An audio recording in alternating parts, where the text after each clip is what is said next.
boxes on the hillside, little boxes made of ticky-tacky and they all made out of ticky-tacky and they all look just the same. Why do we have to put ourselves in boxes? Why is everything constructed in rectangles? The world is not rectangular, it's a globe. The mountains are not rectangular, and yet you drop a gridiron pattern of streets on a city like San Francisco, which is a lot of hills, and therefore you have accidents with runaway cars and all kinds of problems. Because you see, the concepts that we have in our heads do not fit nature. The Greeks gave us the notion that there are 3 dimensions. There are not 3 dimensions. That is a purely abstract idea. Space is not full of rods going this way, and this way. That's merely an abstract form of measurement.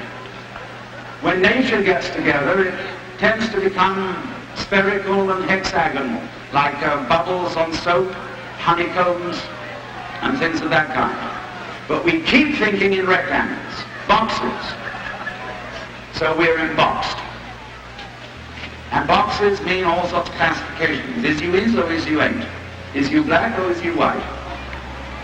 Is you capitalist or is you communist? Is you good guys or is you bad guys? Stupid.